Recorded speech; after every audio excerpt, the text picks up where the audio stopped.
सुहागन औरतें अपने पति की रक्षा के लिए साक्षात यमराज से भी टकरा जाती हैं। करवा चौथ की कहानी में कुछ इसी प्रकार की सच्चाई है।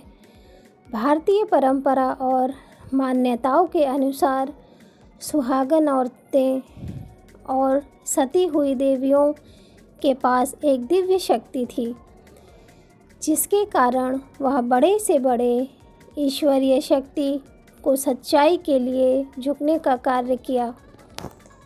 प्राचीन समय की बात है। एक साहूकार के 7 पुत्र और एक पुत्री करवा थी।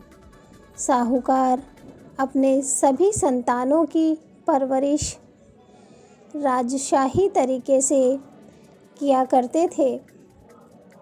धीरे धीरे सभी भाई बहन बड़े हुए।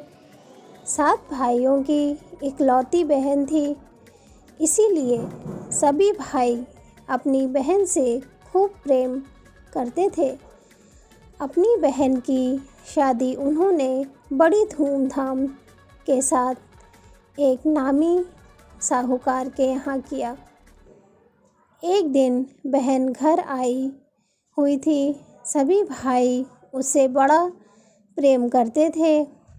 एक साथ बिठाकर खाना खाते और अधिक से अधिक समय अपनी बहन के साथ बिताते थे। बचपन की कहानियाँ बता करके खूब आनंदित होते।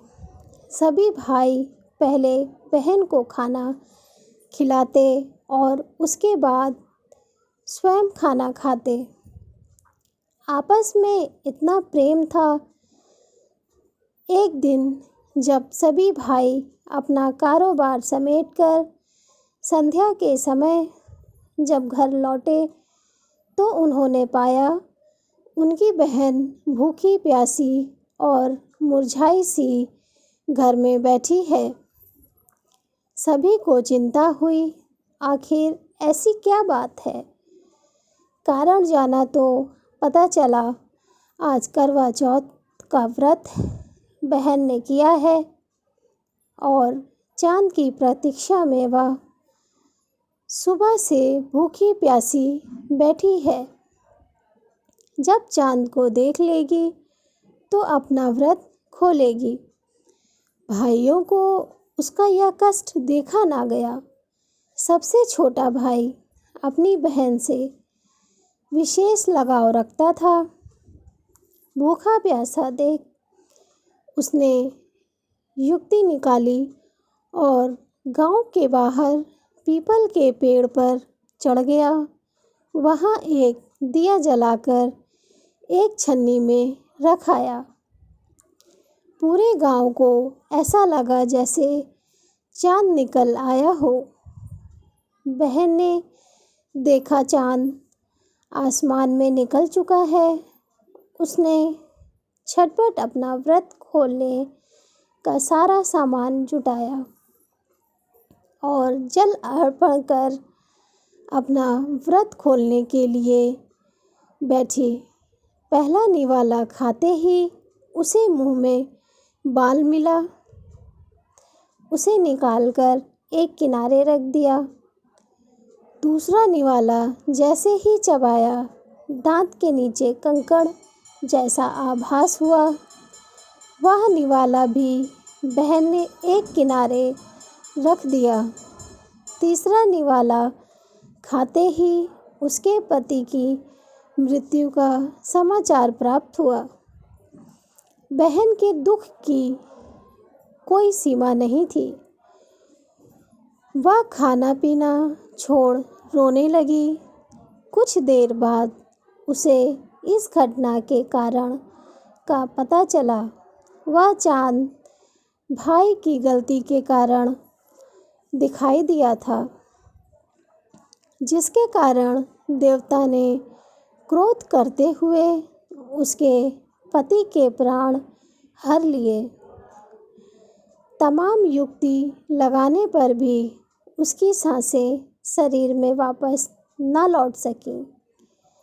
बहन ने ठान लिया वह अपने पति का दाह संस्कार नहीं करेगी। ऐसा ही हुआ। 1 वर्ष तक अपने पति के मृत शरीर के साथ बैठी रही। दाएं बाएं से उगने वाले घास फूस को साफ करती और अपने पति के पार्थिव शरीर को अपने आंचल से धो पोंछ कर साफ करती। ऐसा करते 1 वर्ष बीत गया और पुनः करवा चौथ का व्रत आया।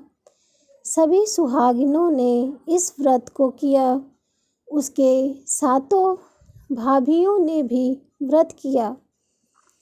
एक यही अभागिन थी जिसने अपने पति की सेवा में पूरा दिन गुजार दिया। संध्या के समय जब सभी भाभियाँ एक एक करके अपनी ननंद के पास आईं और आशीर्वाद मांगने को कहा, बहन ने सभी के पांव पकड़कर अपने पति को जीवित करने का आशीर्वाद मांगा। यह किसी भाभी के वश में नहीं था, किंतु बहन पागलों की तरह उनसे अपने पति के जीवन की मांग कर रही थी।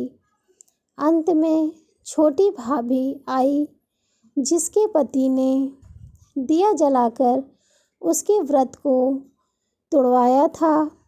उसी भाभी के पैर पकड़कर वह विलाप करने लगी। वह अपने शक्ति से उसके पति को जीवित कर दे।